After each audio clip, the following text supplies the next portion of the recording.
Surely God is with us in every place, from the campus of CMU to the inner city to an art gallery and beyond. This is Rachel Bergen reporting from CMU's Refreshing Winds Conference, a biennial conference that explores worship and music.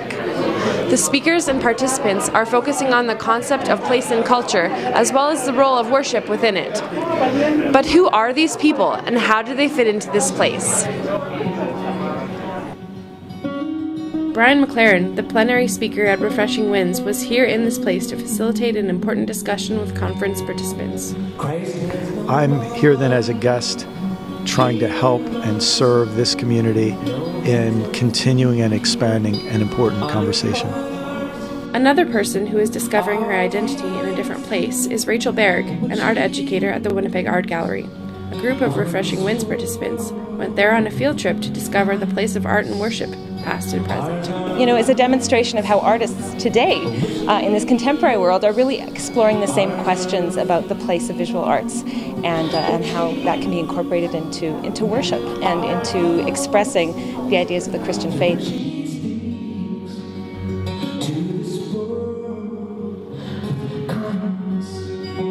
Finally, Andrew Reimer, a community pastor at Inner City Youth Alive, finds his place in the north end of Winnipeg, a place that he feels is deeply wounded. We're here in the north end, Winnipeg's inner city. This place is a place that is hurting. There's layers of grief here. A place that is misunderstood, and it's a place I think that Jesus would want to spend a lot of time in. Not only do these people have a place in various contexts, but they also see God in various contexts. In Belle's experience, it is context that creates meaning. Just because I'm a singer, I get to sing in different denominations, but I get to sing in different denominations in different countries. So Mennonites in India are different than Mennonites here. You know, Baptists are different there than here, and so you get to see different cultural contexts, and you realize how much of our meaning making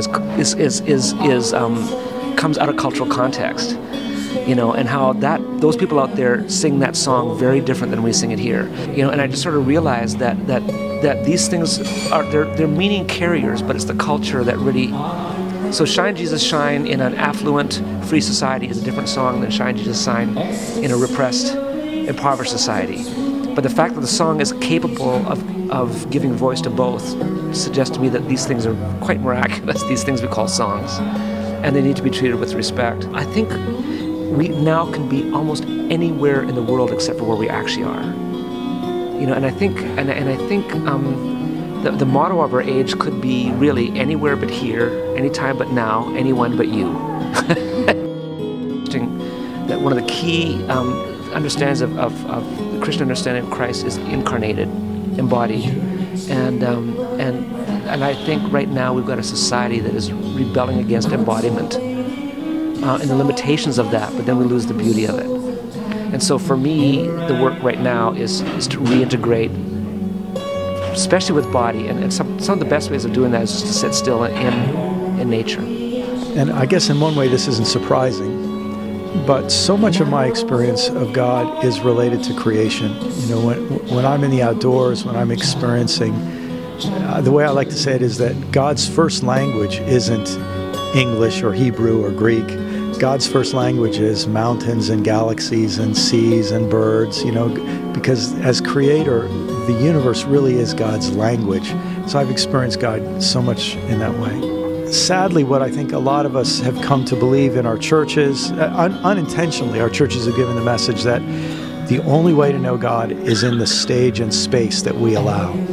And this to me is one of the great things about Christian higher education, because one of the things higher education does is it expands our horizons, helps us look back into the past, helps us look broader at different cultures in the world today, and it helps us realize that God is the God of the universe, and there's no place and no space and no stage of growth or development where we can't know and experience God.